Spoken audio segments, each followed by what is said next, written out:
Les 24 heures motonautiques en direct sur LCN, c'est compliqué, alors on va tout vous dire, voilà un petit peu les à côté. C'est qu'on a eu des images en dernière minute, c'est pour ça qu'on est un petit peu décalé pour vous proposer un maximum d'images de tout ce qui se passe sur ces 24 heures motonautiques sur LCN. Avec le retour de Pierre Pujol. Rebonjour. Bonjour, bonjour.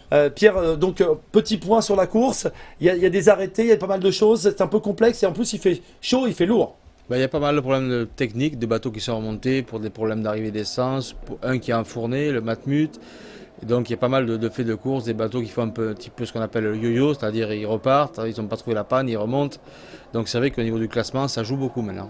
Et bien justement, le classement, on va le voir ensemble. Où en est-on après donc la mi-course? On a dépassé la mi-course, ça y est. Voici donc le classement avec tout d'abord le team Performance Humanis numéro 8. C'est comme d'habitude. Disons que c'est un bon équipage avec une bonne stratégie, un bon bateau, et voilà, et ils sont premiers, c'est pas non plus étonnant. Le Drakkar est second, quant à lui, c'est aussi un très bon équipage, donc voilà. Après, il va falloir avoir la fiabilité, c'est ce qui reste à voir pour la suite. Bon, en tout cas, ces deux bateaux sont en tête depuis le début. Pas de gros incidents, même si on l'a vu dans l'émission précédente, le team Drakkar avait eu de mal à repartir ce matin. Là, aujourd'hui, ça se joue à 10 tours, hein, donc c'est vrai que c'est vraiment pas grand-chose. Non, c'est très peu. Maintenant, je pense que vu le temps qui reste, on ne peut pas dire qui va l'emporter. Est-ce que c'est un de ces trois bateaux? Mais toujours est-il qu'il y a encore du temps pour creuser l'écart et pour aussi avoir des problèmes. C'est pas à souhaiter, mais c'est pas arrivé. Et puis l'arrivée dans ce classement donc, du Starboat, donc là encore on l'avait peu vu en tout cas depuis le début, il est maintenant présent, on va revoir une dernière fois donc, le classement et puis on y reviendra évidemment en fin de session. Donc le classement donc, sur voilà, le Starboat Normandie numéro 12, celui-ci était à l'affût. Et là, il récupère la troisième place avec, on va le voir dans un instant, le bateau Matmut qui est de nouveau des difficultés. Je pense que le Starboat Normandie est un bateau qui a été assez régulier, qui n'a pas rencontré apparemment trop de problèmes et qui a bénéficié des problèmes de ses concurrents. Allez, on va aller directement sur les quais avec David Desmarais qui lui va nous parler de son invité Albert Hérichet. On suit évidemment le bateau des demoiselles de l'Olympic Team rouennais avec Madame Hérichet et puis Albert Hérichet. Lui, c'est le team manager de ces 4 demoiselles. Il est avec David sur les quais. David, toujours la course est repartie. Hein. Tout à l'heure, on était en arrêt de course. Ça y est, c'est reparti là. Oui, Albert Hérichet qui est avec nous, un ancien pilote. Hein, ça, 10 ans vous avez fait cette course 24 heures motonautique. Exactement, j'ai commencé en 98 avec ma femme ici, j'ai arrêté de piloter en 2008. Alors pourquoi cet équipage déjà 100% féminin ? Alors parce que je gère au quotidien, et ça depuis de nombreuses années, une femme, puisque je m'occupe de ma femme qui est pilote. Elle depuis 25 ans, donc elle a commencé avant moi. Et cette année, on avait envie de démontrer que 4 femmes dans un bateau pouvaient rivaliser avec des hommes. Il n'y a pas que des hommes qui peuvent participer au sport mécanique, voilà, tout simplement. Alors où en est-on à l'heure où nous parlons pour cette équipe féminine ? Alors, hier, toute la journée, on a mis à l'eau à 9h30, on a fini la course sans arrêt, on était hyper contents. Aujourd'hui, on a remis à l'eau, on a pris part à la deuxième course.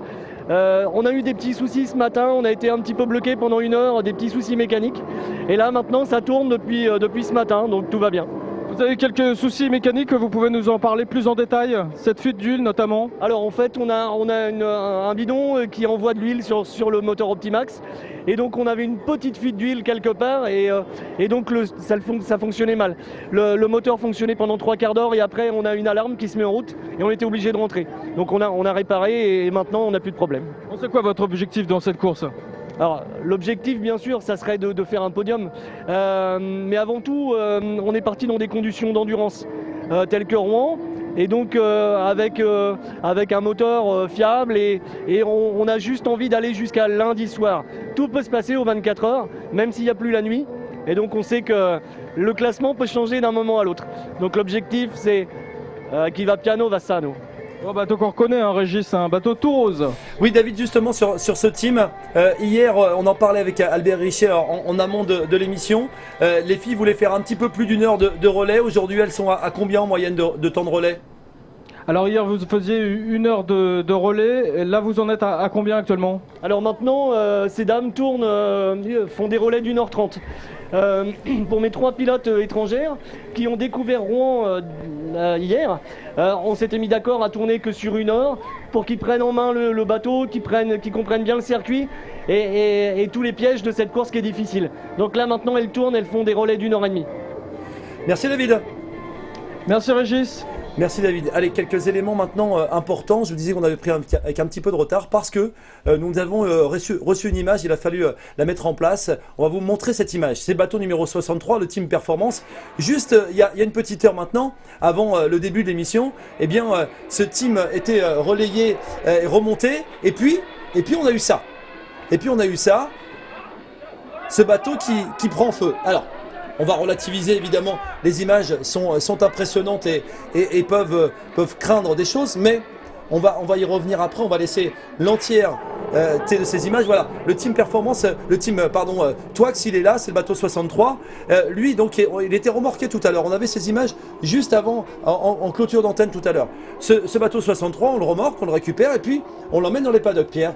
Et puis, qu'est-ce qui se passe? Comment est-ce qu'on peut expliquer ce type de situation? On fait des essais, le bateau avait a priori peut-être pris l'eau, on en parlait. Oui, c'est un bateau qui a été complètement immergé et donc les mécaniciens sont intervenus pour vider l'eau du moteur. Et là, ce que vous voyez à l'image, c'est qu'ils donnent un coup de démarreur, ils enlèvent les bougies pour chasser toute l'eau à l'intérieur. Et apparemment, il y a eu un peu d'essence, une petite étincelle et ça a pris feu. C'est déjà arrivé par le passé. Alors, premièrement, est-ce que c'est dangereux? Alors, tout de suite, on a vu les pilotes, la sécurité a fait tout de suite ce qu'il fallait pour ça. Mais il n'y a pas de danger a priori, premièrement? Non, dangereux, il faut avoir surtout le bon réflexe, ce qu'a eu le pilote qui a pris l'instincteur et qui a de suite éteint l'incendie.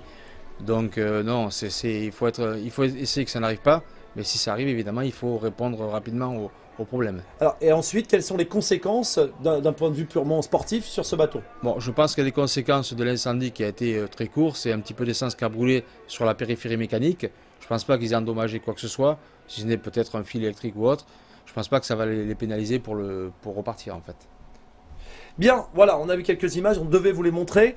Ça, c'est le bateau numéro 16, le bateau de la Matmut qui s'est longtemps battu avec les leaders. On le disait tout d'abord en tout début d'émission. Et puis, cette image-là, vous l'avez déjà vue, c'était tout à l'heure, il y a un petit peu plus d'une heure. Celles-ci sont en direct, voilà. Alors, qu'est-ce que l'on voit, Pierre? Visiblement, c'est un problème de moteur qui s'est passé sur ce bateau. Alors apparemment, le bateau a enfourné, donc il a pris de l'eau. Alors, est-ce que c'est suite à l'enfournement qu'un problème électrique est survenu par la suite? Puisque c'est suite apparemment il a pris de l'eau et depuis ils ont un problème, ils remontent. Donc là je vois qu'ils sont en train de changer un boîtier électronique, donc ils ont visiblement un problème d'allumage. Alors justement, Cédric Deguine, qui était tout à l'heure donc le pilote de ce bateau, nous a répondu. Que s'est-il passé? Voilà son avis et puis on reviendra évidemment en direct dans les paddocks. On a un problème comme le bateau a pris l'eau, on a un souci avec de l'eau qui a dû passer dans le système du réservoir, qu'on a purgé mais qui devait encore en rester un petit peu de flotte. Ouais, enfin là c'est une conséquence. Après une fois qu'on a enfourné ou qu'on est parti à la baille, à l'eau, après c'est un enchaînement de choses, ça va être des boîtiers qui risquent de casser, enfin après c'est un enchaînement. Là on vise la fin, c'est tout. Il n'y a plus de podium possible. On a un problème Il y a une vraie résignation de la part de Cédric. C'est vrai que ça fait bientôt une heure qu'on a eu les images. Ça fait une heure que le bateau est remorqué, plus gruté, plus ensuite dans les paddocks.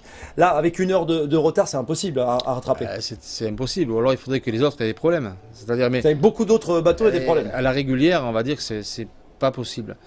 Si ce n'est que les trois qui sont devant aient aussi des problèmes aussi longs que celui-ci pour espérer remonter. Mais bon. Pas trop y croire. Voilà, et on est à plus d'une heure un quart qu'on avait ces images tout à l'heure. Et pour l'instant, tout simplement, ce bateau est toujours dans les paddocks. Voilà, juste avant de se quitter, un rappel du classement rapide pour clôturer donc cette session de milieu d'après-midi. Les images, donc avec ça, c'est le paddock en direct. Et puis donc le classement, les trois premiers, on les revoit donc en images tout de suite. Les voilà au classement général. Le Team Performance Humanis, bateau numéro 8. Le deuxième, le bateau numéro 2, c'est très bien, ça nous arrange, c'est indiqué, Drakkar. Et puis enfin, le Starboat Normandie numéro 12. Merci Pierre, on se retrouve en fin de session à 20h30 tout à l'heure. Retour dans les hélicés, dans les paddocks, parce que Pierre a encore beaucoup de travail. Merci à tous, on se retrouve tout à l'heure, évidemment, pour d'autres informations. On va suivre tout ça de près. Pour vous, c'était les 24 heures motonautiques sur LCN. Nouvelle session dans un petit peu moins d'une heure. À tout à l'heure.